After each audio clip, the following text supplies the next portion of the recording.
Hey my loves, இன்னைக்கு நம்ம பார்க்க போற படம் என்னன்னா 2025 வெளியான பாம் அப்படின்ற ஒரு வித்தியாசமான படத்தை பத்தி தான் கைஸ் பார்க்க போறோம். இந்த படத்தோட போஸ்டர்ஸ் எல்லாம் பார்க்கும்போது ஏதோ ஒரு கிராமத்து பேக்ட்ராப்ல எடுத்த மாதிரி இருக்கே. அப்படி இருக்கும்போது இதுக்காக இந்த படத்துக்கு பாம்னு பேர் வச்சாங்க அப்படின்னு நான் யோசனை பண்ணிட்டே தான் இந்த படத்தை பார்த்தேன். போக போக தான் தெரிய வந்தது இந்த படத்துக்கு ஏன் பாம்னு பேர் வச்சாங்கன்னு. கொஞ்ச நேரத்துல நீங்களும் தெரிஞ்சுக்க போறீங்க. இந்த படத்தோட ஒன்லைனர் என்னன்னா, காலக்கம்மாய்பட்டி அப்படின்ற ஒரு கிராமங்க. அந்த கிராமத்தை சார்ந்தவர் தான் கதிரவன் அப்படின்றவரு. திடீர்னு ஒரு நாள் அவர் இறந்து போயிடுறாருங்க. இறந்து போன கதிரவனுக்கு இறுதி சடங்கெல்லாம் பண்ணணும் அப்படின்னு சொல்லிட்டு இந்த கிராமத்தினர்கள்லாம் முன் வராங்க. ஆனா யாருனாலுமே பாத்தீங்கன்னா இவருடைய இறந்த உடலை தூக்க முடியலங்க. கிட்டத்தட்ட ஒரு 4-5 பேர் சேர்ந்து தூக்குறாங்க. அப்பவும் இவருடைய உடலை தூக்கவே முடியலங்க. அதுக்கப்புறம் கிராமத்துல நடக்கக்கூடிய பல சம்பவங்கள் தான் மொத்த படமே. இந்த படம் ரொம்ப இன்ட்ரெஸ்டிங்காவும் இருக்கும், ஃபன்னாவும் இருக்கும். ஸ்ட்ரைட்டா வீடியோக்குள்ள போயிடலாம். அதுக்கு முன்னாடி நீங்களும் நம்ம சேனலை சப்ஸ்கிரைப் பண்ணலன்னா சப்ஸ்கிரைப் பண்ணி வச்சுக்கோங்க. அப்பதான் இது போன்ற வீடியோஸை மிஸ் பண்ணாம பார்க்க முடியும். நீங்க பார்த்துட்டு இருக்கிறது சரண் என்டர்டைன்மெண்ட். நான் தான் சரண். வாங்க வீடியோக்குள்ள போலாம்.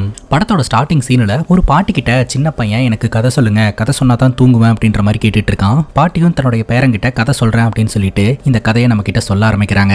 ஒரு ஊர்ல காலக்கம்மாய்பட்டி அப்படின்ற ஒரு அழகான கிராமம் இருந்துதான். ஒரு பெரிய மலைக்கு கீழே நீரோடைக்கு பக்கத்துல அந்த கிராமத்துல குட்டி குட்டி வீடுங்க, ஆடுங்க, மாடுங்க, ஜாலியா இருக்கக்கூடிய குழந்தைங்க அப்படின்னு சொல்லிட்டு எப்போதுமே அந்த கிராமம் ஹாப்பியா இருக்குமா. அதே மாதிரி தாங்க அந்த ஊர் மக்களும் எப்போதுமே ஒத்துமையா தான் இருப்பாங்க. பாக்குறதுக்கே ரொம்ப ரம்மியமா இருக்குங்க. அது மட்டும் இல்லாம இவங்க ஊருக்கு பக்கத்துல இருக்கக்கூடிய அந்த பெரிய மலை இருக்கு இல்லையா, அந்த பெரிய மலையும் அதுக்கு மேல தெரியற வானமும் தான் அவங்களுடைய கடவுளுங்க. இந்த மொத்த கிராமமும் பாத்தீங்கன்னா ஒரே கடவுளை தான் வழிபட்டு வராங்க. ஒவ்வொரு வருஷமும் கார்த்திகை மாசம் மலை உச்சி மேல நின்று ஒரு மயில் கத்துங்க. அந்த மயில் கத்துறத திருவிழாக்கான பர்மிஷனா எடுத்துக்கிட்டு மக்கள் எல்லோருமே பயங்கரமா செலிப்ரேட் பண்ணி ரொம்ப ஹாப்பியா இருப்பாங்க. திருவிழா ஸ்டார்ட் பண்ண 48 மணி நேரத்துக்கு அப்புறம் ஊர் மக்கள் எல்லோருமே அந்த மலைக்கு முன்னாடி திரண்டு நிப்பாங்க. அந்த மலை உச்சி மேல பாத்தீங்கன்னா ஒரு வெளிச்சம் தெரியுங்க. அந்த வெளிச்சம் பாத்தீங்கன்னா கடவுளே இவங்களை எல்லாம் ஆசீர்வதிக்கிறதா நம்பி மக்கள் எல்லோருமே ரொம்ப சந்தோஷமா இருப்பாங்க. இப்படிதான் இந்த கிராமத்துல ஒவ்வொரு வருஷமும் திருவிழா நடந்துகிட்டு இருக்கும். திடீர்னு ஒரு நாள் இந்த கிராமத்துல எதிர்பார்க்காத சில விஷயங்கள்லாம் நடக்க ஆரம்பிக்குது. இந்த கிராமத்துக்குள்ள ஒரு விசித்திர நோய் ஒன்று பரவ ஆரம்பிக்குதுங்க. அந்த நோய் பாத்தீங்கன்னா உயிரையே எடுத்துருது. இந்த கிராமத்துல அடுத்தடுத்து இறப்புகள் நடக்க ஆரம்பிக்குது. அடுத்தடுத்து இந்த ஊருக்குள்ள இறப்புகள் நடந்துட்டே இருக்கிறதுனால சில பேர் இந்த கிராமமே வேண்டாம் அப்படின்னு சொல்லிட்டு போயிட்டாங்க. ஆனாலும் இந்த கிராமத்தை சார்ந்த பல பேர் அவங்க கும்பிடுற அந்த மலையும் வானத்தையும் பார்த்து கண்டிப்பா ஒரு நல்ல காலம் பிறக்கும் அப்படின்னு எதிர்பார்த்து நம்பிக்கையோட காத்துக்கிட்டு இருந்தாங்க. நல்ல காலம் பிறக்கும் அப்படின்னு நம்பிக்கையோட காத்துட்டு இருந்த ஊர் மக்களுக்கு இடி புயலோட சேர்ந்து பயங்கரமா மழை பெய்ய ஆரம்பிக்குதுங்க. அந்த மலையில இவங்க கடவுளா கும்பிட்டு இருந்த அந்த மலை இருக்கு இல்லையா, அதுல இருந்து ஒரு பெரிய பாறை உருண்டுட்டு வந்து ரெண்டா பொளந்து இந்த கிராமத்துல 2 சைடுல போய் விழுகுதுங்க. ஒரு சைடுல பெரிய கல்லும் இன்னொரு சைடுல சின்ன கல்லும் போய் விழுது. இந்த கல்லு விழுந்த அந்த டைம்ல இந்த கிராமத்துல இருந்த அந்த நோய் அடியோட போயிருதுங்க. இதனால இந்த கிராம மக்கள் பாத்தீங்கன்னா இது கடவுளுடைய செய்கை தான், கடவுள் தான் நம்ம கிராமத்துக்கு வந்திருக்காங்க அப்படின்னு சொல்லிட்டு அந்த கல்லை வழிபடலாம் அப்படின்னு முடிவெடுக்கிறாங்க. அங்கதான் பெரிய பிரச்சனையா ஆரம்பிக்குதுங்க. இது வரைக்கும் ஒண்ணு மண்ணா இருந்த இந்த கிராம மக்கள் பெரிய கல்லு தான் சாமின்னு ஒரு தரப்பு மக்களும், சின்ன கல்லு தான் சாமி அப்படின்னு இன்னொரு தரப்பு மக்களும் ஒருத்தர் சண்டை போட ஆரம்பிக்கிறாங்க. ஒத்துமையா இருந்த கிராம மக்கள் இந்த கல்லுனால முறையா அடிதடி பஞ்சாயத்து அப்படின்னு சொல்லிட்டு பிரிய ஆரம்பிக்கிறாங்க. ஒரு பக்கம் கிராம மக்கள் இப்படி சண்டை போட்டுட்டு இருக்க வருஷம் மயில் தரிசனமும் அந்த ஒளி தரிசனமும் கிடைக்கும் இல்லையா, இந்த வருஷம் அந்த தரிசனம் கிடைக்காமயே போயிருதுங்க. அதனால மறுபடியும் இந்த கிராம மக்கள் சண்டை போட ஆரம்பிக்கிறாங்க. அதாவது தவறான கடவுளை நம்ம கும்புறதுனால தான் நமக்கு தரிசனம் கிடைக்காம போயிடுச்சு அப்படின்னு சொல்லிட்டு பெரிய கல்லு வச்சு கும்பிடுறவங்க சின்ன கல்லு வச்சு கும்பிடுறவங்கள பார்த்து பிரச்சனை பண்ண, சின்ன கல்லு வச்சு கும்பிடுறவங்க நீங்க தான் தவறான சாமியை கும்பிட்டு இருக்கீங்க அப்படின்னு சொல்லிட்டு 2 தரப்பினர்களுக்கு இடையே மறுபடியும் பிரச்சனை தொடங்குதுங்க. வருஷம் வாக்குவாதத்துல ஆரம்பிக்கிற இந்த பிரச்சனை பாத்தீங்கன்னா கடைசியில கைகலப்புல போய் முடிஞ்சு ஏகப்பட்ட உயிர் பலியும் நடக்குது. இந்த கிராம மக்கள் 2 தரப்பினர்களா பிரிஞ்சு சண்டை போறதுனால இந்த கிராமத்தோட பேரும் மாறுதுங்க. காலக்கம்மாய்பட்டி அப்படின்னு இருந்த இந்த ஊரோடைய பேரு கம்மாய்பட்டி தனியாவும் காலப்பட்டி தனியாவும் பிரியுதுங்க. கிட்டத்தட்ட இந்த சம்பவம் நடந்து 100 வருஷம் ஆகுதுங்க. கிட்டத்தட்ட 100 வருஷமா இந்த கிராமத்துல மயில் தரிசனமும் கிடைக்கல, ஒளி தரிசனமும் கிடைக்கல. மக்கள் ஒண்ணு சேருவனா அப்படின்னு பிரிஞ்சே கிடக்குறாங்க. அப்புறம் என்ன பாட்டி ஆச்சு அப்படின்னு அந்த குட்டி பையன் பாட்டி கிட்ட கேள்வி கேட்க இந்த கிராமத்தினர்கள் ஒன்று சேர்ந்தாங்களா, மயில் தரிசனம் கிடைச்சதா அப்படின்றதுதான் இந்த படத்தோட மொத்த கதை அப்படின்னு சொல்லிட்டு நம்மள இந்த படத்துக்குள்ள கூட்டிட்டு போறாங்க. புதுசா இந்த ஊருக்கு ஒரு கலெக்டர் வராங்க. கலெக்டர் வந்த உடனே பாத்தீங்கன்னா இந்த காலக்கம்மாய்பட்டி சம்பந்தப்பட்ட ஃபைல்ஸ் எல்லாம் வேணும் அப்படின்னு சொல்லி அவங்க அசிஸ்டன்ட்டுங்க கிட்ட கேட்க அசிஸ்டன்ட்டுங்க காலக்கம்மாய்பட்டி அப்படின்ற பேரை கேட்ட உடனே தொடநடுங்க ஆரம்பிக்கிறாங்க. அதுக்கப்புறம் ஒரு போலீஸ் ஆபீசர் கலெக்டரை மீட் பண்ணி எந்த ஊர் பேர் மேடம் சொன்னீங்க அப்படின்னு சொல்லி கேட்க காலக்கம்மாய்பட்டி அப்படின்னு சொல்ல அவர் ரொம்பவே பயப்படுறாரு. இந்த ஊர்ல 2 தரப்பினர்களுக்கு இடையே பெரிய பிரச்சனை அப்படின்னு சொல்லிட்டு போலீஸ் ஆபீசரா இவர் முறையா இந்த ஊருக்குள்ள வராருங்க. என்ன பிரச்சனைன்னு கேட்டா இந்த ஊர் பையனோட கைய அந்த ஊர் பொண்ணு வந்து இழுத்துட்டா அப்படின்னு சொல்லிட்டு 2 தரப்பினர்களுக்கு இடையே பிரச்சனைங்க. சரி சம்பந்தப்பட்டவங்களை கூப்பிட்டு விசாரணை பண்ணிடலாம் அப்படின்னு சொல்லி சம்பந்தப்பட்டவங்களை வர சொன்னா ஒரு சின்ன பையனும் சின்ன பொண்ணு வராங்க. இவங்களா பிரச்சனை அப்படின்னு கேட்க ஆமா அப்படின்ற மாதிரி சொல்றாங்க. அந்த பையனை கூப்பிட்டு என்ன நடந்தது அப்படின்னு கேட்க அந்த பையன் கையில லப்பரை போட்டுக்கிட்டு இப்படி இழுத்தேன் அப்படின்னு சொல்ல பட்டுன்னு அந்த பொண்ணு ஓடி வந்து வந்து எப்படிரா எனக்கும் சொல்லித்தாடா அப்படின்னு கையை பிடிக்க உடனே அந்த கிராமத்தினர்கள் பயங்கர டென்ஷன் ஆகுறாங்க. அது எப்படி கைப்பிடிக்கலாம் அப்படின்னு சொல்லிட்டு ரெண்டு கிராமத்தினர்களுக்கு இடையே பயங்கரமான மோதலுங்க. ஒண்ணுமே இல்லாத விஷயத்துக்கெல்லாம் மொத்த ஊரும் கூடி காட்டுத்தனமா சண்டை போட்டுக்கிறானுங்க மேடம் அப்படின்னு இந்த போலீஸ் ஆபீசர் சொல்றாரு. அதுக்கப்புறம் இன்னொரு அதிகாரி இந்த மாதிரி சண்டை போட்டுட்டே இருக்காதீங்க, எல்லாரும் ஒன்னா சேர்ந்துருங்க அப்படின்னு சொல்லிட்டு சமாதானம் பேசுறதுக்காக தனியா கார் எடுத்துட்டு அந்த கிராமத்துக்குள்ள போயிருந்திருக்காருங்க. சமாதானம் பேசலாம்னு ஆரம்பிச்ச உடனே அவருடைய கார் வந்து எங்க கிராமத்தை பார்த்து தான் நிக்குது, அதனால அவரு எங்களுக்கு சப்போர்ட்டர் அப்படின்னு சொல்ல உடனே ஆப்போசிட்ல இருக்கிறவங்க நீங்க வந்து ஒருதலை பட்சமா பேசுறதுக்காக வந்திருக்கீங்க, உங்களை எல்லாம் எங்களால நம்ப முடியாது அப்படின்னு சொல்லிட்டு அந்த அதிகாரி என்ன பேச வராரு அப்படின்றத கூட கேட்காம மறுபடியும் இந்த ரெண்டு கிராமத்தினர்களும் பயங்கரமா சண்டை போட்டுக்கிட்டாங்க. சரி எதனால நீங்க ரெண்டு பேரும் சேர்ந்து இருக்க மாட்டேங்கிறீங்க, எப்ப பார்த்தாலும் சண்டை போட்டுட்டே இருக்கீங்க அப்படின்னு கேட்டா ஆளுக்கு ஒரு காரணத்தை சொல்றாங்க அப்படின்னு சொல்லிட்டு ஒரு காரணத்தையும் நம்ம கிட்ட காட்ட ஆரம்பிக்கிறாங்க. அந்த ஊர்ல இருக்கக்கூடிய லேடி சேரக்கூடாதுன்னா சேரக்கூடாது, காரணமெல்லாம் கேட்க கூடாது அப்படின்னு சொல்லிடுறாங்க. இந்த கிராமத்தை பிரிக்கிறது சென்ட்ரல்ல இருக்கக்கூடிய ஒரு ரோடுங்க. அந்த பக்கம் கம்மாய்பட்டி, இந்த பக்கம் காலப்பட்டி. இந்த கிராமத்துல இருக்கிற சின்ன பசங்களுக்கு எல்லாம் அதை பத்தி என்ன தெரியும், எல்லாரும் ஒன்னா சேர்ந்து விளையாடலாம் அப்படின்னு நினைச்சா நீ அந்த பசங்க கூட சேரக்கூடாது, அந்த பொண்ணுங்க கூட சேரக்கூடாது அப்படின்னு சொல்லிட்டு பேரண்ட்ஸே ரூல்ஸ் போடுறாங்க. ஏன் அப்படின்னு கேட்டா தீட்டு அப்படின்றாங்க. தீட்டுனா என்னன்னு கேட்டா சாமிக்கு பிடிக்காது செய்யக்கூடாது அவ்வளவுதான் அப்படின்ற மாதிரி பட்டுன்னு சொல்லிடுறாங்க. சரி இத்தனை அதிகாரிங்க போயும் வந்து இந்த ரெண்டு கிராமத்தையும் சேர்த்து வைக்க முடியல, நம்மளே நேரடியா போய் சேர்த்து வைக்கலாம் அப்படின்னு சொல்லிட்டு இப்ப கலெக்டர் அந்த கிராமத்துக்கு போறாங்க. ரெண்டு கிராமத்தினர்களும் வந்திருக்காங்க. அந்த ரெண்டு கிராமத்து தலைவரும் முன்னாடி வந்து நிக்கிறாங்க. சமாதானப்படுத்தி சேர்த்து வைக்கலாம் அப்படின்னு சொல்லிட்டு கலெக்டர் பேச்சு கொடுக்க ஆரம்பிக்கிறாங்க. அப்ப அவங்களுக்கு லைட்டா தும்மல் வர ஆரம்பிக்குது. யாராவது கொஞ்சம் தண்ணி கொடுங்களேன்பா அப்படின்னு சொல்ல எங்க கிராமத்தினர்களை பார்த்து தான் இவங்க தண்ணி கேட்டாங்க. அப்போ கலெக்டர் எங்களுக்கு தான் சப்போர்ட் அப்படின்னு சொல்லி ஒரு கிராமத்தினர்கள் சொல்ல கடைசியில நீங்களும் ஒருதலை பட்சமா தான் பேசக்கூடிய ஆள் அப்படின்னு எங்களுக்கு தெரிஞ்சு போச்சு அப்படின்னு சொல்லிட்டு மறுபடியும் இந்த ரெண்டு கிராமத்தினர்களுக்கு இடையே பயங்கரமான சண்டைங்க. இப்போ இந்த கலெக்டர்னாலையும் இந்த ரெண்டு கிராமத்தை சேர்த்து வைக்க முடியாம போயிருது. இப்போ இந்த கலெக்டர் ஆபீஸ்ல உட்காந்துக்கிட்டு இருக்கும்போது ஒரு அரசியல்வாதி இந்த கலெக்டரை மீட் பண்றதுக்காக வராங்க. கலெக்டர் பாத்தீங்கன்னா இந்த அரசியல்வாதி மேல செம்ம கான்ல இருந்துட்டு இருக்காங்க. இந்த அரசியல்வாதி சொல்றாரு நீங்க என்ன முயற்சி பண்ணாலும் அவங்க ரெண்டு பேர்த்த சேர்த்து வைக்க முடியாது மேடம், நீங்க அமைதின்னு அவங்க கிட்ட போய் பேசினீங்கன்னா இந்த கலெக்டர் அமைதின்னு புதுசா ஒரு நோய் எடுத்துட்டு வந்திருக்கு போல அப்படின்னு சொல்லிட்டு சண்டை தான் போடுவானுங்க. என்கிட்ட ஒரு சொல்யூஷன் இருக்கு, இந்த கிராமத்தினர்களை ரெண்டாக்கி இந்த கிராமத்துல இருந்து அவங்கள அப்புறப்படுத்திட்டு அந்த இடத்துல அமைதி மையம் அப்படின்னு ஒன்னு ஆரம்பிக்கலாம் அப்படின்னு சொல்ல அதெல்லாம் ஈஸியா நடக்காது, அதுக்கு கருத்து கேட்கணும், மக்கள் கிட்ட இருந்து ஆதரவு கிடைக்கணும் அப்படின்ற மாதிரி சொல்ல அதெல்லாம் காதும் காசும் வச்ச மாதிரி பாத்துக்கலாம் அப்படின்னு சொல்லிட்டு அந்த அரசியல்வாதி அந்த பர்டிகுலர் கிராமத்தை ஆக்குபை பண்றதுக்கு என்ன பண்ணலாம் அப்படின்ற மாதிரியே பேசிக்கிட்டு இருக்காருங்க. கலெக்டர் பட்டுன்னு இதெல்லாம் நான் யோசிச்சு சொல்றேன் கிளம்புங்க அப்படின்ற மாதிரி சொல்லி இந்த அரசியல்வாதியை அமுச்சு விட்டுறாங்க. அங்க கட் பண்ணா இந்த கிராமத்தை சார்ந்த கதிரவன் அப்படின்ற ஒரு நபர் நம்ம கிட்ட காட்டுறாங்க. இவரு நல்லா குடிச்சிட்டு ஒரு இடத்துல நின்னு பேச்சு கொடுத்துட்டு இருக்காருங்க. இப்படியே எவ்வளவு நாள் ரெண்டு கிராமத்தினர்களும் சண்டை போட்டு சாவறது, உயிரோட இருக்கும் போதே ஒற்றுமையா வாழணும்ன்றது தெரியாதா, எல்லாம் ஒத்துமையா வாழலாம் அப்படின்னு சொல்லிட்டு தொண்டை தண்ணி வத்த இவர் கத்திக்கிட்டு இருக்காருங்க. இப்ப மட்டும் இல்லங்க பல நாளா கத்திக்கிட்டு இருக்காரு. ஆனா யாருமே வந்து இவர் பேச்ச கேட்கறது இல்ல. அந்த இடத்துக்கு வந்த நம்ம ஹீரோட பேரு மணிமாறனுங்க. ஹீரோடைய ஃப்ரெண்டு தான் இந்த கதிரவன். ஏன்டா இந்த மாதிரிலாம் பண்ணிட்டு இருக்க, முதல்ல நீ கண்ணாடியை போட்டு யார்கிட்ட பேசிட்டு இருக்கன்றத பாரு அப்படின்னு சொல்ல கண்ணாடியை போட்டு பார்த்தா ஃபுல்லா எரும மாடுங்களா இருக்குதுங்க. இந்த ஊர்ல மனுஷங்க கிட்ட பேசுறதுக்கு எரும மாடுங்க கிட்ட கூட பேசலாம், ஏன்னா எரும மாடுங்களாது நம்ம என்ன பேசுறோம் அப்படின்றதையாவது காது கொடுத்து கேட்கும் அப்படின்ற மாதிரி பேசிட்டு பட்டுன்னு கதிரவன் மட்டையாயிடுறாருங்க. நம்ம ஹீரோக்கு கதிரவன் மேல நிறைய பாசம் இருக்குங்க. அப்படியே கைத்தாங்களா தூக்கிட்டு போய் வீட்டுல படுக்க வச்சிடலாம் அப்படின்னு சொல்லிட்டு தூக்குறதுக்கு முயற்சி பண்றாரு. கதிரவன் பட்டுன்னு பாம்பு போட்டுறாருங்க. உடனே நம்ம ஹீரோ பயந்துடுறாரு. கதிரவன் பாத்தீங்கன்னா போன கணக்குறாருங்க. தூக்க முடியாம தோல்ல சுமந்துட்டு வீட்டுல கொண்டு போய் படுக்க வைக்கிறாரு. கதிருக்கு ஒரு தங்கச்சி இருக்குங்க. கதிரை கொண்டு போய் வீட்டுல படுக்க வச்ச உடனே சாப்பாடை எடுத்துட்டு வந்து ஊட்டியோட பாக்குறாங்க. அப்பவே கதிரை பிடிச்சி தங்கச்சி பயங்கரமா திட்டுறாங்க. நீ நார்மலா போய் எல்லாரும் ஒன்னா இருக்கணும் சேர்ந்து இருக்கணும்னு சொன்னாலே உன்னை ஒரு குடிகாரன் சொல்லுவாங்க, இப்படி நீ குடிச்சிட்டு கத்துறதுனால யாருக்கும் எந்த ஒரு யூஸும் கிடையாது, நீ ஏன்னா இந்த மாதிரிலாம் பண்ணிட்டு இருக்க அப்படின்ற மாதிரி தங்கச்சி சொல்லிட்டு இருக்காங்க. சோ கதிரை பொறுத்த வரைக்கும் இந்த ரெண்டு கிராமத்தினர்களும் எதற்காக இப்படி சண்டை போட்டுட்டே இருக்கணும், அதுவும் கடவுள் பேரை வச்சுக்கிட்டு, சோ எல்லாரும் ஹாப்பியா இருக்கணும், சாகிறதுக்குள்ளேயே எல்லாரும் ஒன்னா இருக்கணும் அப்படின்றதுதான் கதிரோட ஆசையா இருக்கு. அதுக்கு இந்த ரெண்டு கிராமத்தினர்களும் ஒத்துக்கணுமே. இன்னும் எவ்வளவு நாள் தான் இப்படி கஷ்டப்படுறது அப்படின்னு கேட்க அதுக்கு ஹீரோ சொல்றாரு, நம்ம இந்த கிராமத்தை விட்டு வெளியில போனோம்னா கண்டிப்பா வாழ்றதுக்கான ஆசை வரும், அங்க போனா நல்லா இருக்கும், நான் கண்டிப்பா இவனை கூட்டிட்டு போதான் போறேன் அப்படின்ற மாதிரி சொல்ல அது நீங்க அண்ணனை மட்டும் கூட்டிட்டு போறேன்ற, அப்ப நான் வேணாமா அப்படின்ற மாதிரி ஹீரோ பார்த்து கேட்க ஹீரோ எதுவுமே சொல்லாம அந்த இடத்துல இருந்து கிளம்பிடுவாருங்க.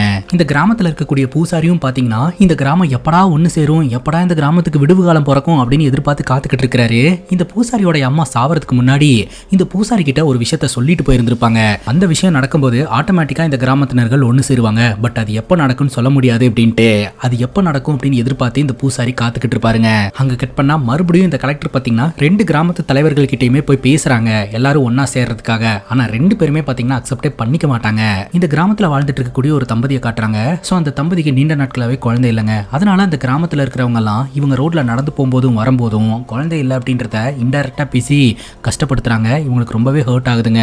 மரத்துல ஒரு குருவி முட்டை வச்சு குஞ்சு பொரிச்சிருந்திருக்குங்க. ஆனா அந்த குருவி எங்கேயோ போயிடுச்சு, குஞ்சு கீழே விழுந்துருங்க. அந்த வழியா வந்த நம்ம ஹீரோ அதை பார்த்துட்டு அந்த குஞ்சை எடுத்துட்டு போய் வீட்டுல சின்னதா ஒரு கூண்டு அடிச்சு அந்த கூண்டுக்குள்ள வச்சு அந்த குருவி குஞ்சை வளர்க்க ஆரம்பிப்பாருங்க. இந்த ஊர்ல பாண்டி அப்படின்ற ஒரு யூடியூபர் இருக்கிறாருங்க. பெரிய யூடியூபர் ஆகணும் அப்படின்ற ஆசையோட ஒரு யூடியூப் சேனல் ஆரம்பிச்சு சின்ன சின்ன கண்டென்ட் எல்லாம் போட்டுட்டு இருக்காரு. கிட்டத்தட்ட ஒரு 600 சப்ஸ்கிரைபர்ஸ் வந்துட்டாங்க. இன்னொரு 400 சப்ஸ்கிரைபர்ஸ் வந்துட்டாங்க அப்படின்னா 1000 சப்ஸ்கிரைபர்ஸ் ரீச் பண்ணிடுவேன் அப்படின்னு சொல்லிட்டு ரொம்ப இன்ட்ரெஸ்ட் எடுத்து வீடியோஸ் எல்லாம் போட்டுட்டு இருப்பாருங்க. இந்த ஊர்ல தங்கமயில் அப்படின்ற ஒரு பொண்ணு இருப்பா. சோ அந்த பொண்ணு பாத்தீங்கன்னா இந்த யூடியூபரான பாண்டிய லவ் பண்ணிக்கிட்டு இருப்பாங்க. இந்த ஊரையும் நகரத்தையும் இணைக்கிறதுக்கு ஒரு பாலம் இருக்குங்க. அந்த பாலம் பாத்தீங்கன்னா காற்றாட்டு வெள்ளத்துல உடைஞ்சு போச்சு. சோ அதனால கவர்மெண்ட் கிட்ட அந்த பாலத்தை ரெடி பண்ணி தர சொல்லி மனு ஒன்று எழுதியிருக்கேன். அதனால இந்த ஊர்க்காரங்களாகிய நீங்களாம் வந்து சைன் போட்டு கொடுத்தீங்கன்னா கூடிய சீக்கிரம் கவர்மெண்ட் ஆக்ஷன் எடுக்கும் அப்படின்னு சொல்லிட்டு இந்த கிராம மக்கள் கிட்ட சைன் வாங்கலான்னு போனா அப்பவும் யாரும் சைன் போட மாட்டேன் அப்படின்ற மாதிரி சொல்லிடுறாங்க. எந்த விதத்திலயுமே இந்த கிராம மக்கள் ஒத்துமையாவே இருக்க மாட்டேன்றாங்க. வழக்கம் போல கதிர் பாத்தீங்கன்னா குடிச்சிட்டு எங்கேயாவது மட்டையாய் விழுந்து கிடப்பாருங்க. நம்ம ஹீரோ தான் பாத்தீங்கன்னா அவர் முதுகுல சுமந்துட்டு வீட்டுல கொண்டாந்து விட்டுட்டு போவாரு. இந்த கிராமத்துல இருக்கக்கூடிய இந்த தம்பதி வழக்கம் போல எங்க போனாலும் வந்தாலும் அவங்களுக்கு குழந்தை இல்ல அப்படின்றத சொல்லி சொல்லி இந்த கிராமத்தினர்கள் ரொம்பவே கஷ்டப்படுத்துவாங்க. அதுக்கப்புறம் இவங்க போய் டாக்டரை பார்த்துட்டு வருவாங்க. கணவர் சொல்லுவாரு, இவனுங்க எல்லாம் பேசுறானுங்கன்னு கவலைப்படாத, எல்லாம் சரியாயிரும் அப்படின்ட்டு. ஏங்க உங்களுக்கு என் மேல கோவமே வரலையா அப்படின்னு கேட்கும்போது, நான் ஏமா கோவப்படணும், குறை எனக்கும் இருக்கலாம் இல்லையா அப்படின்ற மாதிரி அவங்க ஒத்துமையா தான் இருப்பாங்க. அதுக்கப்புறம் இந்த கிராமத்துல இருக்கிற இந்த பாண்டின்ற யூடியூபர் இங்கிருந்து வீடியோஸ் போட்டா பெருசா வியூஸே போக மாட்டேது, நான் வந்து வேற வேற கண்டென்ட்ஸ் எல்லாம் போடலான்னு கொஞ்ச நாள் இந்த ஊரை விட்டு வெளியே போறேன் அப்படின்னு சொல்லிட்டு அவர் யூடியூப் வீடியோஸ்க்காக வெளியே போயிருவாருங்க. ராத்திரி நம்ம ஹீரோ பாத்தீங்கன்னா அவரோட வீட்டுல உட்காந்து வேலை பார்த்துக்கிட்டு இருப்பாரு. அப்ப இந்த ஊர்ல இருக்கக்கூடிய ஒரு சின்ன பையன், அந்த பையனோட பேரு யோகேஷுங்க. அந்த பையன் பாத்தீங்கன்னா திடீர்னு ராத்திரியில எழுந்திருச்சு நடக்க ஆரம்பிப்பான். அதை நம்ம ஹீரோ பாத்துறாரு. டே யோகேஷ், எங்கடா போயிட்டு இருக்க அப்படின்ற மாதிரி ஹீரோ பேச்சு கொடுக்குறாரு. ஆனா அந்த பையனுக்கு எதுவுமே கேட்கலங்க. ஏன்னா தூக்கத்துல நடந்து போயிட்டு இருக்கான். ஒரு கட்டத்துக்கு மேல இந்த கிராமத்துல இருந்து அந்த கிராமத்துக்குள்ள நுழைஞ்சிடறான். இது மட்டும் அந்த கிராமத்தினர்களுக்கு தெரிஞ்சுன்னா பெரிய பிரச்சனை ஆயிரும் அப்படின்னு சொல்லிட்டு நம்ம ஹீரோ ரொம்ப வேக வேகமா போறாருங்க. பட்டுன்னு ஹீரோவோட தோல் மேல யாரோ ஒருத்தங்க கை வைக்கிறாங்க. யாருன்னு பார்த்தா நம்ம ஹீரோயின். ஹீரோ திட்டுறாரு, இப்படிதான் வந்து கை வைப்பியா அப்படின்னு சொல்லிட்டு. ஏன் என்னாச்சு அப்படின்னு கேட்கும்போது, நான் பயந்தே போயிட்டேன். இந்த யோகேஷ் இருக்கான் இல்லையா, நடு ராத்திரியில தூக்கத்துல எழுந்திருச்சு இந்த கிராமத்துக்குள்ள வந்துட்டான். யாரும் பாக்குறதுக்கு முன்னாடி அவனை கூட்டிட்டு வந்துடணும் அப்படின்னு யோசனை பண்ணிட்டு இருக்க, இவன் தூக்கத்துல நடந்துட்டு அந்த ஊர் தலைவருடைய சேர் இருக்கும் பாத்தீங்களா, அந்த இடத்துக்கு போறான். சேர் முன்னாடி நின்னுட்டு இருக்கான். அதுக்கப்புறம் சேருக்கு பக்கத்துல உட்காந்துட்டு இவனுடைய காலை தூக்கி அந்த சேர் மேல போட்டுறாங்க. இதை மட்டும் யாராவது பார்த்தா பெரிய பிரச்சனை ஆயிரும் அப்படின்னு சொல்லிட்டு அந்த இடத்துக்கு நம்ம ஹீரோவும் போறாங்க. நம்ம ஹீரோயின் பாத்தீங்கன்னா அந்த பையனை அப்படியே கைத்தாங்களா தூக்கிட்டு இவங்க கிராமத்துக்குள்ள வந்துடுறாங்க. பட் இது எல்லாத்தையுமே பாத்தீங்கன்னா அந்த சேர் வச்சிருந்த இடத்துக்கு பக்கத்துல ஒரு வீடு இருக்குங்க. அந்த வீட்டுக்குள்ள இருக்கக்கூடிய சின்ன பையன் இதெல்லாத்தையும் கவனிச்சிடறான். அடுத்த நாள் காலையில இந்த சின்ன பையன் யோகேஷ் இருக்கான் இல்லையா, அவன் கதிர்கிட்ட சொல்றான், எனக்கு என்ன நடந்ததுன்னே தெரியலண்ணே, ராத்திரி நான் அப்படியே கண்ணை மூடி தூங்கிட்டேன், கனவுல ஃபுல்லா சேரா வந்துட்டு இருந்துச்சு, தூக்கத்துல நடந்து போய் அந்த சேர் மேல கால் வச்சிருக்கிறேன் அப்படின்ற விஷயமே இவங்க சொல்லி தான் எனக்கு தெரியும் அப்படின்ற மாதிரி அவன் சொல்றான். அதை நினைச்சு இந்த கதிர் ரொம்ப சந்தோஷப்படுறாரு. அட்லீஸ்ட் நீயாவது பார்டர் கிராஸ் பண்ணணும்னு நினைக்கிறிய அப்படின்ட்டு. ஆனா ஹீரோ ரொம்ப கோவப்படுறாருங்க. எவ்வளவு நாள் நீ இப்படி போராடிக்கிட்டே இருப்ப, ஒழுங்கா என் கூட வா, நம்ம இந்த ஊரை விட்டு போயிடலாம், சந்தோஷமா வாழலாம் அப்படின்ற மாதிரி ஹீரோ சொல்றாருங்க. ஆனா கதிர் ஏத்துக்க மாட்டேன்றாரு. இன்னொரு பக்கம் அந்த சேர் இருந்த இடத்துக்கு பக்கத்து வீட்டுல இருந்த அந்த சின்ன பையன் மூலமா அந்த ஊர் தலைவருக்கு விஷயம் தெரிய வருது. ஊர் தலைவர் செம்மகான்ல இருந்துட்டு இருக்க கரெக்டா இந்த அரசியல்வாதி பாத்தீங்கன்னா இந்த ஊர் தலைவருடைய பையனுக்கு போன் பண்ணி, உங்க ஊர்ல திருவிழா எல்லாம் எப்ப ஸ்டார்ட் பண்றீங்க என்ன எதுன்னு கேட்கும்போது, நான் ஒரு டென்ஷன்ல இருக்கிறேன் அப்புறம் பேசுறேன் அப்படின்ற மாதிரி சொல்றாப்லங்க. என்ன பிரச்சனை அப்படின்னு கேட்கும்போது, அப்பா சேர் மேல ஒரு பொடி பையன் கால் வச்சுட்டான் அப்படின்னு சொல்ல, இதுதான் ட்ரிகரிங் பாயிண்ட், இந்த ரெண்டு கிராமத்தினர்களுக்கு இடையில சண்டை மூட்டி விட்டுறலாம் அப்படின்னு சொல்லி பிளான் பண்றாங்க. இந்த அரசியல்வாதிங்க நம்ம போய் எதுவும் பண்ண தேவையில்ல, இன்னும் கொஞ்ச நேரத்துல இந்த கிராமமே தகன்னு எரிய போகுது அப்படின்ற மாதிரி ஜாலியா இருந்துகிட்டு இருக்காங்க. இப்ப இந்த கிராமத்தினர்கள்லாம் பாத்தீங்கன்னா கட்டையெல்லாம் எடுத்துட்டு அந்த பையனை அட்டாக் பண்றதுக்காக போயிட்டு இருக்காங்க. இந்த விஷயத்தை தெரிஞ்சுக்கிட்டு வந்து நம்ம ஹீரோ கிட்ட சொல்ல, நம்ம ஹீரோ அந்த பையனை காப்பாத்துறதுக்காக போறாருங்க. ஆல்ரெடி அந்த இடத்துக்கு வந்த கதிர் பாத்தீங்கன்னா அந்த பையனை இந்த ஆளுங்க கிட்ட இருந்து காப்பாத்துறதுக்கு முயற்சி பண்ணிக்கிட்டு இருக்காரு. ஆனா எல்லாருமே ரவுண்டு கட்டிடுறாங்க. ரவுண்டு கட்டினதோட மட்டும் இல்லாம நம்ம ஹீரோவையும் கதிரையும் அடிச்சு போட்டுட்டு, தடுக்க வந்த ஹீரோனையும் அடிச்சு போட்டுட்டு இந்த பையனை கட்டி காலில் பாத்தீங்கன்னா ஒரு இரும்பு ராடுல சூடு வச்சு காலில் சூடு வச்சு விட்டுறாங்க. இந்த பையன் வலி தாங்க முடியாம துடிக்கிறான். போட்டு கொடுத்த அந்த சின்ன பையன் அவசரப்பட்டு போட்டு கொடுத்துட்டோமே அப்படின்னு சொல்லி ரொம்ப ஃபீல் பண்றான். அந்த குட்டி பையன் அவங்க அம்மா கிட்ட உட்காந்து அழுதுகிட்டு இருக்கான். இன்னொரு பக்கம் நம்ம ஹீரோ, கதிர், ஹீரோயின் இவங்க 3 பேரும் உட்காந்துக்கிட்டு இருக்காங்க. அப்ப கதிர் வந்து சொல்றாரு, என்ன சொன்னாலும் உனக்கு புரிஞ்சுக்கவே மாட்டேன்றானுங்க, பாலம் உடஞ்சு போச்சு, பாலத்தை சரி பண்ணிடலாம் அப்படின்னு சொல்லிட்டு நான் தான் அலைஞ்சேன், எவனுமே வர கிடையாது, எலெக்ஷன்ல நின்னாது இந்த ஊரை சரிப்படுத்திடலாம் அப்படின்னு நினைச்சேன், அதுக்கும் விடல, எதுக்குமே இந்த கிராமத்தினர்கள் செவி கொடுக்க மாட்டேன்றானுங்கன்னா இன்னும் எவ்வளவு நாள் இப்படி அடிச்சுக்கிட்டே இருக்கிறது அப்படின்ற மாதிரி சொல்ல, ஹீரோ சொல்றாரு, நான் தான் சொல்றேன்ல இந்த கிராமம் நமக்கு செட் ஆகாது, நம்ம இந்த கிராமத்தை விட்டு வெளியில போயிட்டோம்னா சந்தோஷமா வாழலாம் அப்படின்ட்டு. கதிர் அதுக்கு ஒத்துக்க மாட்டேன்றாருங்க. நான் இந்த கிராமத்துல தான் பிறந்தேன், இந்த கிராமத்துல தான் வளர்ந்தேன், இந்த கிராமத்துல ஒரு பிரச்சனை இருக்கு அப்படிங்கும் போது நான் எப்படி இந்த கிராமத்தை விட்டுட்டு போவேன், சரி பண்றது தானே என்னோட நோக்கமா இருக்கணும், அதனாலதான் சரி பண்ணணும்னு நினைக்கிறேன் அப்படின்ற மாதிரி கதிர் சொல்றாருங்க. இந்த ஊர் பூசாரி சோழி உருட்டி பார்க்கும்போது இந்த வருஷம் திருவிழா பண்ணலாம் அப்படின்னு பர்மிஷன் வந்திருக்குதுங்க. அதனால ஊர் ஊர் முழுக்க தண்டூரா அடிக்க ஆரம்பிக்கிறாங்க. இன்னையிலிருந்து யாருமே திருவிழா முடிகிற வரைக்கும் நான்வெஜ் எடுக்காதீங்க, கடவுளுக்கு ரத்த வாடை பிடிக்காது அப்படின்னு சொல்ல ஊர் மக்கள் எல்லாருமே சரின்னு கேட்டுக்கிறாங்க. இன்னொரு பக்கம் நம்ம கதிர் இருக்கிறார் இல்லையா, கலெக்டரை மீட் பண்றதுக்காக போறாருங்க. ஆக்சுவலா இந்த அரசியல்வாதிங்க ஊர்ல நடக்கக்கூடிய பிரச்சனைகளை எல்லாம் பேஸ் பண்ணி இந்த ஊர்க்காரங்களை எல்லாம் காலி பண்ண வச்சிடலாம் அப்படின்னு பிளான் போட்டார் இல்லையா. ஸோ அதுக்கு வந்து கலெக்டரும் ஓகே அப்படின்ற மாதிரி சொல்லி இருந்திருக்காங்க. இதை தெரிஞ்சுக்கிட்ட கதிர் பாத்தீங்கன்னா கலெக்டரை மீட் பண்ணி பேசும்போது வேற என்ன பண்ண சொல்றீங்க, உங்க ஊர்க்காரங்க இப்படியே அடிச்சுக்கிட்டு இருந்தா என்னதான் பண்ண முடியும் அப்படின்னு கேட்கும்போது ஒன்னே ஒண்ணு பண்ணுங்க மேடம், பாலத்தை மட்டும் சரி பண்ணி கொடுத்துருங்க. பாலத்தை சரி பண்ணி கொடுத்தீங்கன்னா எல்லோருமே நகரத்துக்கு வியாபாரம் பண்றதுக்காகவும் வேலைக்காகவும் போயிருவாங்க, ஊருக்குள்ளேயே முடங்கி இருக்க மாட்டாங்க. ஊருக்குள்ளேயே முடங்கி இருக்கிறதுனால தான் எதையாவது ஒன்று பேசிக்கிட்டு சண்டை போட்டுக்கிட்டு இருக்கானுங்க அப்படின்ற விஷயத்த முன்வைக்கிறாருங்க. பாலம் கட்டி கொடுத்தா மட்டும் பிரச்சனை எல்லாம் சால்வ் ஆயிருமா அப்படின்ற மாதிரி கலெக்டர் கேட்க, சால்வ் ஆகாது ஆனா குறையும் அப்படின்ற மாதிரி இவர் சொல்றாருங்க. ஆனா கலெக்டர் பாத்தீங்கன்னா எல்லாம் கைமீறி போயிடுச்சு, இந்த ஆபரேஷன்ஸ் ஆரம்பிக்கிறதுக்கு 2 நாள் தான் டைம் அப்படின்ற மாதிரி சொல்லிடுறாங்க. மனம் முடிஞ்சு போன கதிர் பாத்தீங்கன்னா மறுபடியும் வந்து சரக்கு அடிச்சுட்டு ஹீரோ கிட்ட புலம்பிக்கிட்டு இருக்காரு. ஆரம்பத்துல இருந்து ஹீரோ சொல்றது ஒன்னே ஒண்ணுதான், இங்க இருந்தா நம்மளால வாழ முடியாது, நம்ம இந்த ஊரை விட்டு போயிட்டோம்னா கண்டிப்பா வாழலாம், தயவு செஞ்சு போலாண்டா வாடா அப்படின்ற மாதிரி கூப்பிடுறாரு. ஆனா நம்ம கதிர் பாத்தீங்கன்னா அதை அக்செப்ட் பண்ணிக்க மாட்டேன்றாரு. அதுக்கப்புறம் இவங்க வீட்டுக்கு போலாம்ட்டு கிளம்புறாங்க. அப்ப கதிர் சொல்றாரு, நீ என் கூட நில்லுடா, நம்ம போராடலாம், இந்த பிரச்சனையெல்லாம் சால்வ் பண்ணிடலாம் அப்படின்ற மாதிரி சொல்றாரு. அதுக்கப்புறம் வழக்கம் போல மட்டையாயிடுறாருங்க. நம்ம ஹீரோ தான் பாத்தீங்கன்னா முதுகுல தூக்கிட்டு வீடு வரைக்கும் கொண்டாந்து படுக்க வைக்கிறாரு. வழக்கம் போல நம்ம ஹீரோயின் பாத்தீங்கன்னா சாப்பாடு எடுத்துட்டு வந்து, ஏன்னா இந்த மாதிரி தினமும் குடிச்சுக்கிட்டு இருக்கீங்க, சாப்பிடுங்க, வாய் துறங்க அப்படின்ற மாதிரி சொல்ல அவர் எந்த பேச்சு மூச்சும் இல்லாம அப்படியே கிடக்குறாருங்க. அதுக்கப்புறம் தான் தெரிய வருது அவர் இறந்து போயிட்டாரு அப்படின்ட்டு. ஹீரோவும் ஓடி வந்து கதிரு கதிரு அப்படின்ற மாதிரி கத்திக்கிட்டு எழுப்புறதுக்கு முயற்சி பண்றாரு. பேச்சு மூச்சு இல்லாம அவர் கிடக்குறாருங்க. உடனடியாக இந்த ஊர்க்காரங்களுக்கு எல்லாம் தகவல் சொல்லி எல்லோருமே வந்து செக் பண்ண ஆரம்பிக்கிறாங்க. இன்னொரு பக்கம் நம்ம ஹீரோ பாட்டி வைத்தியம் எல்லாம் பண்ணி எப்படியாவது தன் நண்பனோட உயிரை காப்பாத்திரலாம் அப்படின்னு சொல்லிட்டு வெத்தலை வாங்குறதுக்காக அலைஞ்சிட்டு இருக்காருங்க. ஃபைனலி ஒரு பாட்டி கிட்ட வெத்தலை வாங்கிட்டு ஓடி வராரு. உடனே ஊர் தலைவர் வராரு. இந்த வாரம் தான் பாத்தீங்கன்னா இந்த மலை உச்சி மேல மயில் அழைப்பு இருக்கு, திருவிழா இருக்குது, ஸோ இப்போ போய் இந்த மாதிரிலாம் நடக்குதுமா, உடனே பூசாரிக்கு இன்ஃபார்ம் பண்ணுங்க அப்படின்ற மாதிரி சொல்றாங்க. அங்க இருக்கக்கூடிய ஒரு பாட்டி பாத்தீங்கன்னா அடுத்தடுத்து என்னென்ன வேலைகளை பண்ணணுமோ ஆளாளுக்கு ஒரு ஒரு வேலைகளை பார்க்கலாம் அப்படின்னு சொல்லிட்டு இறுதி சடங்குக்கான ஏற்பாடெல்லாம் பண்றாங்க. அதுக்கப்புறம் நம்ம ஹீரோ வெத்தலையெல்லாம் கொண்டாந்து தன் நண்பனோட உயிரை காப்பாத்துறதுக்கு முயற்சி பண்றாருங்க. பட் அப்பவும் பாத்தீங்கன்னா கதிர் எந்த ரெஸ்பான்ஸுமே இல்லாம படுத்து கிடப்பாரு. ஒரு கட்டத்துக்கு மேல திடீர்னு கதிரோட உடம்பு அப்படியே அதிர ஆரம்பிக்கும். பட்டுன்னு ஒரு சத்தங்க, பாம்பு போட்டாருங்க. உடனே நம்ம ஹீரோக்கு சந்தோஷமாயிருது. உடனடியாக வீட்டுக்குள்ள போயிட்டு ஹீரோயின் கிட்டயும் அங்க இருக்கிறவங்க கிட்டயும் அவன் இன்னும் சாவல, உயிரோட தான் இருக்கிறான் அப்படின்ற மாதிரி சொல்ல எல்லோருமே பயங்கர ஷாக்கிங்கோட எழுந்து வராங்க. அதுக்கப்புறம் ஊர்க்காரங்க எல்லாம் வந்து பாக்குறாங்க. ஆனா பேச்சு மூச்சு இல்லாம தாங்க கதிர் படுத்து கிடக்குறாரு. அதுக்கப்புறம் நம்ம ஹீரோயின் கிட்ட போயிட்டு காலை பிடிச்சு அண்ணன் அண்ணன் அப்படின்னு எழுப்புறதுக்கு முயற்சி பண்ணும்போது பட்டுன்னு அவரோட உடம்பு ஆட ஆரம்பிக்குதுங்க. சத்தத்தை கேட்ட உடனே எல்லாருமே பயப்பட ஆரம்பிக்கிறாங்க. என்னடா இது அப்படின்ற மாதிரி அதிர்ச்சியோட பாத்துக்கிட்டு இருக்காங்க. அதுக்கப்புறம் ஒரு பாட்டியை கூப்பிட்டு வந்து இவர் இறந்துட்டாரா உயிரோட இருக்கிறாரான்றதை செக் பண்ண சொல்லும் போது பாட்டி செக் பண்ணி பார்த்துட்டு இறந்துட்டாங்க, அது வந்து வெறும் வாய்வு தான், செத்த போனதுக்கு இந்த மாதிரி வரதெல்லாம் சாதாரண விஷயம் தான், இறுதி சடங்குக்கான ஏற்பாடு பண்ணுங்க அப்படின்ற மாதிரி பாட்டி சொல்லிடுறாங்க. போய் பணத்தை தூக்கிட்டு வாங்கடா வேலையை ஆரம்பிக்கலாம் அப்படின்ற மாதிரி சொல்ல ஒரு 4 பேர் பாத்தீங்கன்னா நம்ம கதிரோட உடம்பு தூக்குறதுக்கு முயற்சி பண்றாங்க. தூக்கவே முடியலங்க. இந்த தலைவர் டென்ஷன் ஆயிடுறாரு. ஏண்டா தடி மாடுங்க மாதிரி இருக்கீங்க, தினமும் நல்லா சாப்பிடுறீங்க, ஒரு பணத்தை தூக்க முடியாதா அப்படின்ற மாதிரி சொல்லிட்டு இந்த ஊர் தலைவரே வந்து தூக்குறதுக்கு முயற்சி பண்றாருங்க. கடைசியில் அவர்னாலையும் தூக்க முடியல. ஒரு கை போடுங்கடா அப்படின்ற மாதிரி சொல்லிட்டு ஒரு 4-5 பேர் ஒன்னா சேர்ந்து தூக்குறதுக்கு முயற்சி பண்றாங்க. தூக்கவே முடியலங்க. இவர் மட்டையை கிடக்கும்போது நம்ம ஹீரோ தானே எப்போதுமே வீட்டுக்கு தூக்கிட்டு வருவாரு. ஸோ நம்ம ஹீரோவே வரட்டும் அப்படின்ற மாதிரி சொல்ல அவன் வந்து என்ன பண்றான்னு பாத்திரலாம் அப்படின்னு சொல்லிட்டு இந்த தலைவருங்கெல்லாம் பயங்கர டென்ஷனாகி அங்கிருந்து கிளம்புறாங்க. இப்போ நம்ம ஹீரோ வராருங்க. கதிரை தூக்குறதுக்கு முயற்சி பண்றாரு. அவரால் தூக்க முடியுது. தூக்கிட்டு அங்க இருக்கக்கூடிய பெஞ்சு பக்கத்துல வராம ஹாஸ்பிட்டலுக்கு எப்படி போகணும் அப்படின்ற மாதிரி கேட்கிறாரு. பட்டுன்னு ஹீரோன்னு சொல்லிடுறாங்க, எங்க அண்ணன் செத்து போச்சு, நீ மட்டும்தான் அது உயிரோட இருக்குன்னு நினைச்சுக்கிட்டு இருக்க, புரிஞ்சுக்கோ அப்படின்ற மாதிரி திட்டுறாங்க. இன்னொரு பக்கம் இந்த திருவிழால ஏதாவது ஒரு குழப்பத்தை ஏற்படுத்தி இந்த கிராமத்தை ரெண்டாக்கணும்னு நினைச்சிட்டு இருக்கக்கூடிய அரசியல்வாதிங்க எப்படான்னு காத்துக்கிட்டு இருக்காங்க. இந்த தலைவருடைய பையன் இருக்கான் இல்லையா, அவன் இந்த மாதிரிலாம் கிராமத்துல நடக்குது அப்படின்னா சம்திங் ராங்னு தோணுது, கொஞ்சம் பொறுத்திருந்து பார்க்கலாம் அப்படின்ற மாதிரி தலைவர்கிட்ட தலைவர் பையன் சொல்லிக்கிட்டு இருக்கான். இப்ப விஷயம் என்னன்னா நம்ம ஹீரோ வந்து தோல் மேல சுமந்துட்டு வந்தார் இல்லையா, ஒரு கிராமத்துல இருந்து இன்னொரு கிராமத்துக்குள்ள கொண்டு வந்துட்டாருங்க. நீ எப்படி இந்த பணத்தை இந்த கிராமத்துக்குள்ள கொண்டு வரலாம்னு சொல்லிட்டு அந்த கிராமத்தோட தலைவர்களும் அவங்களோட ஆட்களும் பிரச்சனை பண்ண ஆரம்பிக்கிறாங்க. இந்த வாரத்துல திருவிழா நடக்க போறதுனால 2 கிராமத்தினர்களுமே பாத்தீங்கன்னா பணத்தை அந்த கிராமத்துக்குள்ள வைக்கிறதுக்கு அக்செப்ட் பண்ணிக்க மாட்டேன்றாங்க. அதனால கிராமத்துக்கு முன்னாடி ஒரு பெரிய மரம் இருக்குதுங்க. ஸோ அந்த மரம் பார்த்தீங்கன்னா பஞ்சாயத்தோட இடம். அந்த இடத்துக்கு நம்ம ஹீரோ கதிரோட டெட் பாடியை தூக்கிட்டு வந்துடுறாரு. அந்த டெட் பாடிக்கு பக்கத்தில் நம்ம ஹீரோயின் இருக்கிறாங்க. ஹீரோயின் கிட்ட இன்னும் கதிர் சாவல, அதை மட்டும் மைண்ட்ல வச்சுக்கோ அப்படின்னு சொல்லிட்டு நம்ம ஹீரோ பார்த்தீங்கன்னா இந்த கிராமத்துக்குள்ள நுழையிறாரு. ஒரு வீட்டில இருந்து சேர் எடுத்துட்டு வராருங்க. இந்த ஒரு சூழல்ல 2 கிராமத்தினர்களும் பேசுறாங்க. இவன் உயிரோட இருந்த காலகட்டத்தில் இந்த கிராமத்தோடைய முன்னேற்றத்துக்காக நிறைய விஷயங்கள் பேசியிருக்கான். அதனால அவனுக்கு ப்ராப்பரான இறுதி சடங்கு பண்றதே நம்மளோட கடமை அப்படின்னு சொல்லிட்டு 2 கிராமத்தினர்களும் தனித்தனியா அந்த இறுதி சடங்குக்கு தேவையான பொருட்களை எல்லாம் கொண்டாந்து வைக்கிறாங்க.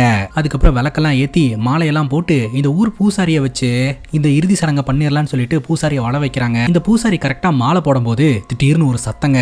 இந்த சத்தத்தை கேட்டு இந்த பூசாரி மிரண்டு போயிடுறாரு. இந்த பூசாரி அப்படியே இந்த டெட் பாடியை பார்த்துக்கிட்டே இருக்கிறாருங்க. செத்த போனா எப்படி பாம்பு போடும் அப்படின்ற மாதிரி யோசனை பண்றாரு. அப்பதான் இந்த பூசாரி கிட்ட சின்ன வயசுல அவங்க அம்மா சொன்ன அந்த வார்த்தை ஞாபகம் வருது. தூக்க முடியாத தெய்வத்தை தூக்கிறதுக்கு ஒருத்தன் வருவான், வாழ்ந்த திசையும் இல்லாம வந்த திசையும் இல்லாம மத்தியில நிக்கிற அவனுக்கு மாலை போட்டு முடிக்கும் போது 4 கால் நாட்டாம அந்த இடத்துக்கு வரும், மண்டிட்டு போகும் அப்படின்ற மாதிரி அவங்க அம்மா சொல்லியிருப்பாங்க.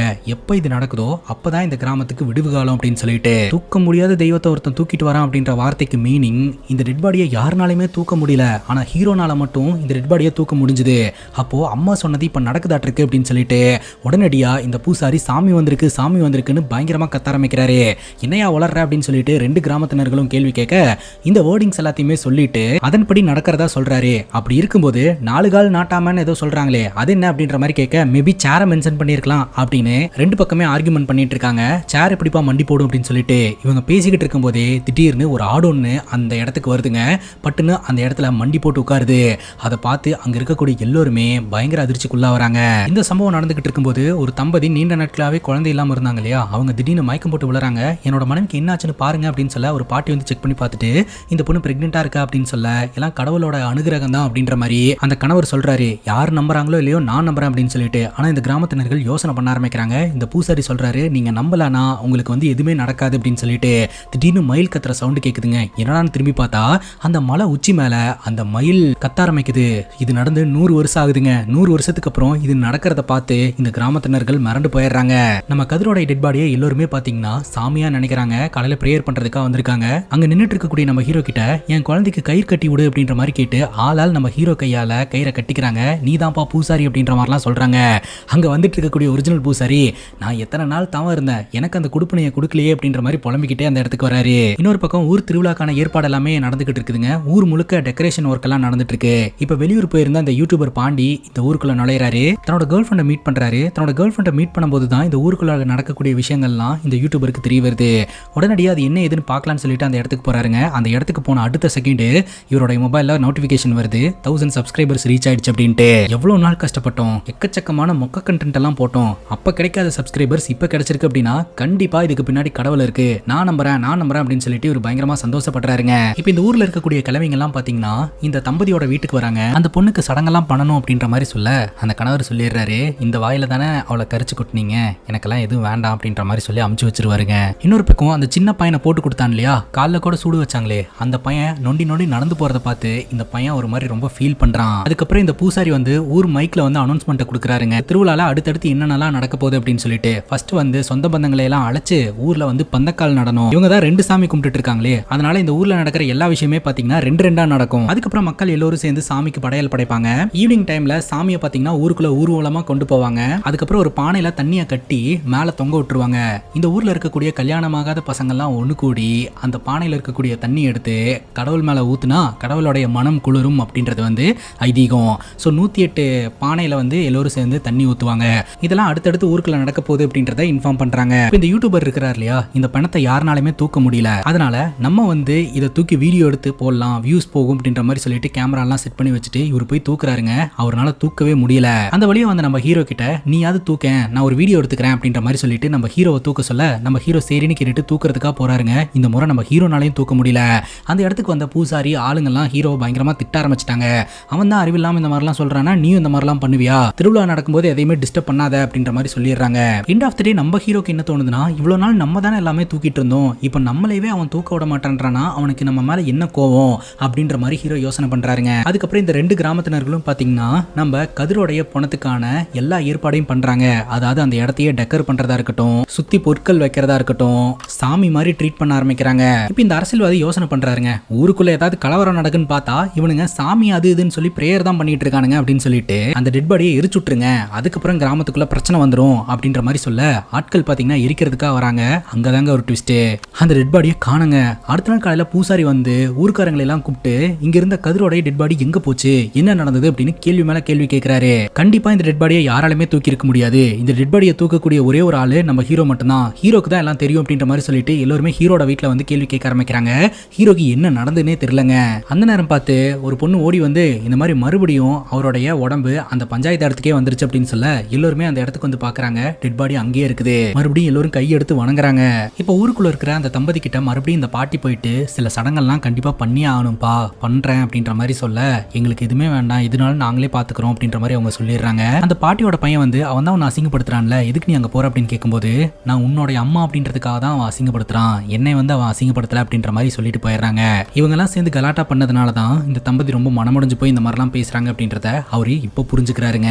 இப்போ நம்ம ஹீரோ கதிரோட டெட் பாடி கிட்ட வராருங்க. எப்போதுமே நீ எங்க மட்டையை கிடந்தாலும் நான் தான் உன்னை வீட்டுக்கு தூக்கிட்டு போவேன், ஆனா உன்னை என்னாலேயே தூக்க முடியல, தூக்க விட மாட்டேன்ற, அது என்ன காரணம் எனக்கு தெரியல அப்படின்னு சொல்லிட்டு என்னை மன்னிச்சிருன்னு காலில் விழுகிறாருங்க. அப்பதான் அதற்கான காரணம் என்னன்னே தெரிய வருது. அந்த இடத்துல ஒரு சின்ன கயிறு கிடக்கும். கதிர் உயிரோட இருந்த வரைக்கும் இந்த ஊரை ஒன்று சேர்க்கணும் அப்படின்றதுக்காக தான் போராடினாரு கரெக்டா. ஆனா கதிர் வந்து சாமி ஆயிட்டாரு அப்படின்னு உடனே நம்ம ஹீரோ கிட்ட வந்து எல்லாரும் கயிறு கட்டி விடு அப்படின்னு கேட்ட உடனே ஹீரோவும் பாத்தீங்கன்னா போய் கயிறு கட்டிட்டு இருந்தார் இல்லையா, அது கதிருக்கு பிடிக்கல. கடவுள் நம்பிக்கை பேஸ் பண்ணி மறுபடியும் இந்த கிராமத்தை நீ பிரிக்கணும்னு நினைக்காத, இந்த கிராமத்தை சேர்க்கணும்னு நினை அப்படின்றத தான் கதிர் இன்டைரக்டா நம்ம ஹீரோ கிட்ட சொல்ல வந்திருக்காரு. இப்போ நம்ம ஹீரோ அதை புரிஞ்சுட்டாரு. அதே சமயம் என்ன பண்ணாலும் இந்த கிராமத்தினர்கள் திருந்து போறது கிடையாது அப்படின்னு சொல்லிட்டு ராத்திரி கடவுளை ஊர்வலமா எடுத்துட்டு வர அந்த சடங்கை நம்ம ஹீரோ வச்சு பண்ணலாம் அப்படின்னு சொல்லிட்டு நம்ம ஹீரோ கதிரை தூக்கிட்டு ஊர் முழுக்க சுத்திட்டு வா அப்படின்ற மாதிரி சொல்ல, நம்ம ஹீரோ பாத்தீங்கன்னா டெட் பாடியை தூக்கிட்டு ஊரை விட்டு வெளியில போயிடலாம்னு முடிவு பண்றாருங்க. அந்த இடத்துக்கு வந்து நம்ம ஹீரோயின் தடுக்கிறாங்க. ஹீரோ சொல்றாரு, கதிர் இன்னும் சாவு கிடையாது, அவன் உயிரோட தான் இருக்கிறான், இவன் உடம்புல சாமியும் இல்ல பூதமும் இல்ல, இவனை கொண்டு போய் ஹாஸ்பிட்டல் அட்மிட் பண்ணா கண்டிப்பா இவனோட உயிரை காப்பாத்திர முடியும் அப்படின்னு சொல்ல, இந்த நேரத்துல நீ இவனோட டெட் பாடியை தூக்கிட்டு போனா இந்த ரெண்டு ஊர்க்காரங்களும் அடிச்சுட்டு செத்துருவானுங்க, தயவு செஞ்சு புரிஞ்சுக்கோ, எங்க அண்ணன் உயிரோட இல்ல செத்துட்டாரு அப்படின்ற மாதிரி சொல்றாங்க. உனக்கு இன்னொரு விஷயம் தெரியுமா, இந்த ரெண்டு கிராமத்தினர்களும் சண்டை போட்டு அடிச்சுக்கணும் அப்படின்றதுக்காகவே அரசியல்வாதியோட ஆட்கள் இந்த டெட் பாடியை தீய வச்சு கொளுத்தணும்னு வந்துட்டாங்க. அப்ப நான் அங்கதான் இருந்தேன். அப்போ நான் யாருக்கும் தெரியாம இந்த டெட் பாடியை தூக்கிறதுக்கு முயற்சி பண்ணேன், என்னால தூக்க முடிஞ்சது. அதுக்கப்புறம் தூக்கிட்டு ஓடி வரும்போது முட்டுச்சந்தில இந்த யூடியூபர் பாண்டியோட கேர்ள் ஃப்ரெண்டும் நின்றுட்டு இருந்தாங்க. அவங்களோட உதவியோட வீட்டுக்குள்ள டெட் பாடியை ஒளிச்சு வச்சுட்டேன். அடுத்த நாள் காலையில டெட் பாடியை காணோம் அப்படின்னு சொல்லிட்டு இந்த ஊர் மக்கள்லாம் உன்கிட்ட கேள்வி கேட்கறதுக்காக வந்தாங்க, உன்னை அடிச்சாங்க. ஆனா நான் அதுல ஒரு விஷயத்த மட்டும் தெரிஞ்சுக்கிட்டேன், ஏன்னா இது வரைக்கும் எந்த விஷயத்துக்குமே ஒண்ணு கூடாத இந்த ஊர் மக்கள் உன்னை அடிக்கிறதுக்காக ஒண்ணு கூடினாங்க பாத்தியா, அதுலயே கொஞ்சம் விட்டாயிவனுங்கெல்லாம் ஒண்ணு சேர்ந்துருவானுங்கன்னு தோணுச்சு. அதனால மறுபடியும் அந்த டெட் பாடியை கொண்டு போய் அங்க வச்சு பிரச்சனையை சால்வ் பண்ணிட்டேன். நான் சொல்றதை தயவு செஞ்சு கேளு, அண்ணனோட டெட் பாடியை கொண்டு போய் அங்க வச்சிரு, கண்டிப்பா இந்த கிராமம் ஒண்ணு சேர்றதுக்கு வாய்ப்பு இருக்கு அப்படின்ற மாதிரி சொல்றாங்க. இப்ப எல்லாரும் சேர்ந்து பிரேயர் பண்ணிட்டு இருக்கும்போது ராத்திரி இந்த அரசியல்வாதிங்க இன்னொரு பிளான் பண்றாங்க. அது என்ன அப்படின்னு பாத்தீங்கன்னா, மொத்த பட்டாசையும் அந்த டெட் பாடி பக்கம் திருப்பி விட்டுறாங்க. இந்த பட்டாசு எல்லாம் போய் அந்த டெட் பாடி மேல படும்போது அந்த டெட் பாடி ஆட்டோமேட்டிக்கா தீ பிடிச்சி எரிஞ்சிரும் அப்படின்னு சொல்லிட்டு அந்த இடத்துல ஊர் மக்கள்லாம் இருக்காங்க. பட்டாசு வந்து ஒவ்வொருத்தங்களையும் அட்டாக் பண்ண ஆரம்பிக்குது. எல்லாரும் அங்கிட்டும் இங்கிட்டும் ஓட ஆரம்பிக்கிறாங்க. நம்ம ஹீரோ கொஞ்சம் கூட அசராம அப்படியே நின்று இந்த டெட் பாடியை பார்த்துக்கிட்டு இருப்பாருங்க. எல்லாரும் கீழெல்லாம் விழுகிறாங்க. சில பேருக்கு தீ காயங்களும் ஏற்படுதுங்க. அப்பதான் ஒரு விஷயத்த கவனிக்கிறாங்க, அந்த டெட் பாடி மேல பட்டாசு பட்டுரும், உடனடியாக அந்த டெட் பாடியை காப்பாற்றணும்னு சொல்லிட்டு ஊர் மக்கள்லாம் வந்து மனித சங்கிலி மாதிரி எல்லாம் ரவுண்டா நிக்க ஆரம்பிக்கிறாங்க. அதன் மூலமா இந்த ரெண்டு கிராம மக்களும் ஒற்றுமையை வெளிப்படுத்துறாங்க. அதுக்கப்புறம் பிரிஞ்சிருக்கக்கூடிய கிராமத்தினர்கள் எல்லோருமே கொஞ்சம் யோசனை பண்ண ஆரம்பிக்கிறாங்க, நம்ம ஏன் இப்படி அடிச்சுக்கிட்டு இருக்கணும், ஒருத்தருக்கு ஆதரவா இருந்தா நம்மளை எதிர்க்கணும்னு நினைக்கக்கூடிய யாருமே நம்ம முன்னாடி நிக்க முடியாது அப்படின்னு சொல்லிட்டு இந்த ரெண்டு கிராமத்தினர்களும் பார்டரை கிராஸ் பண்ணி ஒவ்வொருத்தங்க வீட்டில் போய் உட்காந்து பேச ஆரம்பிக்கிறாங்க. குறிப்பா அந்த தம்பதியை ரொம்பவே ஹர்ட் பண்ணிட்டு இருந்த அந்த தலைவருடைய பையன் கிட்ட போயிட்டு அந்த கணவர் பேசுறாரு. எல்லா பிரச்சனையுமே சால்வ் ஆகுது. இப்ப டெட் பாடி இருக்கக்கூடிய அந்த இடத்துக்கு எல்லாருமே வராங்க. திடீர்னு நம்ம ஹீரோக்கு சாமி வருதுங்க. இந்த பூசாரி சொல்றாரு, உங்களுக்கு ஏகப்பட்ட கேள்விகள் இருந்தது இல்லையா, அதை இப்போ இவர்கிட்ட கேட்கலாம் அப்படின்ட்டு நம்ம ஹீரோ கிட்ட எல்லாரும் கேள்வி கேட்கறாங்க. அப்ப ஹீரோ சொல்றாரு, உங்களுக்கு வெளிச்சம் வேணுமா, ஜோதி வேணுமா, மனசுல இருட்ட வச்சுக்கிட்டு வெளிச்சம் வேணும் அப்படின்னு கேட்டா எப்படிரா கிடைக்கும், ஜோதியை பார்க்கணும், நான் ஜோதியை காட்டணும் அப்படின்னா இந்த கிராமத்தினர்கள் பிரிஞ்சிருக்காம எல்லாம் ஒன்னா நில்லுங்க, அப்போ அந்த மலை உச்சி மேல ஜோதியும் தெரியும், உங்களுக்கு லைஃப் டைம் செட்டில்மெண்ட்ரா அப்படின்ற மாதிரி கத்திட்டு இவர் நார்மல் ஆயிடுறாருங்க. அதுக்கப்புறம் ஹீரோ வீட்டுக்கு போறாரு. அப்ப யூடியூபர் பாண்டி கிட்ட இவர் விஷயத்த சொல்றாருங்க. ஆக்சுவலா இவ்வளவு நேரம் இவர் சாமி வந்து ஆடினார் இல்லையா, இது எல்லாமே ஃபேக்கு, இந்த கிராமத்தினர்களை ஒன்னு சேர்க்கணும் அப்படின்ற ஒரே ஒரு காரணத்துக்காக மட்டும்தான் இந்த மாதிரி நடிச்சதா சொல்றாருங்க. இது மட்டும் ஊர்க்காரங்களுக்கு தெரிஞ்சதுன்னா என்னடா பண்ணுவாங்க அப்படின்னு பாண்டியோட கேர்ள் ஃப்ரெண்ட் கேட்க உடனே பட்டுன்னு ஹீரோயின் போய் ஹீரோவா ஹக் பண்ணிக்கிறாங்க. நீ நல்லா தான் பண்ணிருக்க அப்படின்ட்டு. எண்ட் ஆஃப் த டே இந்த ஜோதி தெரிஞ்சதெல்லாம் 100 வருஷத்துக்கு முன்னாடி நடந்தது கரெக்டா. இங்க இருக்கக்கூடிய யாருமே அந்த ஜோதி எப்படி தெரியும், எந்த டைம்ல தெரியும் அப்படின்றது தெரியாதுங்க. ஸோ யாருமே ஜோதியை பார்க்காதனால ஹீரோக்கும் இந்த ஜோதி தெரிய வைக்கிறதுக்கு என்ன பண்றதுன்னு தெரியல. இப்போ நம்ம ஹீரோ இந்த டெட் பாடி கிட்ட வந்து பேசிக்கிட்டு இருக்காரு. உன்னோட ஆசை என்னன்னு தெரிஞ்சு போச்சு, நான் கூடி சீக்கிரம் நிறைவேற்றிடுவேன் அப்படின்ட்டு. அப்ப அந்த பூசாரி கிட்ட இங்க பாரு, ஜோதி தெரியணும் அப்படின்னு சொல்லி பிரேயர் பண்ணா மட்டும் பத்தாது, ஊர்க்காரங்க எல்லாம் அங்கங்க தனித்தனியா நின்று வேலை பார்த்துக்கிட்டு இருக்கானுங்க, எல்லாரும் எப்போ ஒற்றுமையா இருக்கிறானுங்க அப்பதான் எல்லாமே சரியாகும் அப்படின்னு சொல்ல இந்த பூசாரி பாத்தீங்கன்னா ஊர்க்காரங்களை எல்லாம் கூப்பிட்டு பேசிடுறாரு. இப்படி தனித்தனியா நின்றுட்டு இருந்தா எப்ப ஜோதி தெரியும், ஒழுங்கா எல்லாரும் ஒற்றுமையா இருங்க அப்படின்ற மாதிரி சொல்ல எல்லோருமே ஒற்றுமையா இருக்கிறாங்க. அதுக்கப்புறம் அந்த சுனை தண்ணியை பானையில பானையில கட்டி ஹைட்ல தொங்க விட்டுறாங்க. இந்த ஊருக்காரங்கெல்லாம் ரவுண்ட் ரவுண்டா அப்படியே கோபுரம் மாதிரி மேலே ஏறி போய் அந்த தண்ணியை எடுத்துட்டு வரணுங்க. ஸோ அதை பண்ணும்போது ஒவ்வொருத்தனும் கை கொடுத்து ஒவ்வொருத்தனும் தான் மனசுல இருக்கக்கூடிய வன்மத்தையெல்லாம் விட்டுட்டு ஒன்னா சேர்ந்து அதை பண்றானுங்க.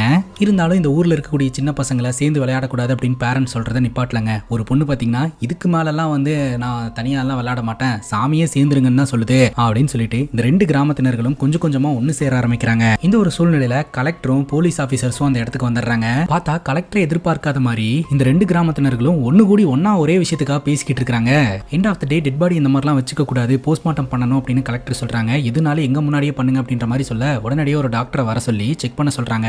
செக் பண்ணதுல அவர் வந்து நேச்சுரல் டெத் அடைஞ்சிருக்காரு. பட் இருந்தாலும் அவருடைய கண்ணு பியூர் ஒயிட்டா தான் இருந்துட்டு இருக்கு. ஸோ இது எப்படி அப்படின்றது தெரியல, போஸ்ட்மார்ட்டம் பண்ணாதான் மேலும் டீட்டெயில்ஸ் எல்லாம் தெரிஞ்சுக்க முடியும் அப்படின்ற மாதிரி சொல்ல அவருடைய உடம்புல இருந்து இந்த மாதிரி வாய் வந்துட்டே இருக்கு அப்படின்ற மாதிரி ஊர் மக்கள் சொல்றாங்களே, அதற்கான காரணம் என்ன அப்படின்னு கேட்க அதுக்கெல்லாம் காரணம் நம்ம உடம்புல நடக்கக்கூடிய கெமிக்கல் ரியாக்ஷன்ஸ் தான், இதெல்லாம் நார்மல் தான் அப்படின்ற மாதிரி இந்த டாக்டர் சொல்லிடுறாங்க. இப்போ மேலதிகாரி கலெக்டருக்கு ஃபோன் பண்ணி ப்ரெஷர் போட இப்போ நம்ம கலெக்டர் பார்த்தீங்கன்னா இந்த ஊருக்குள்ள பிரஸ் மீடியா இருக்கு அப்படின்னு சொல்லிட்டு யூடியூபர் பாண்டியை பாயிண்ட் பண்ணிட்டு இங்க மக்கள்லாம் ஒன்று கூடி இருக்காங்க, இவங்களுடைய நம்பிக்கையில நம்மளால எதுவுமே பண்ண முடியாது அப்படின்ற மாதிரி சொல்லிடுறாங்க.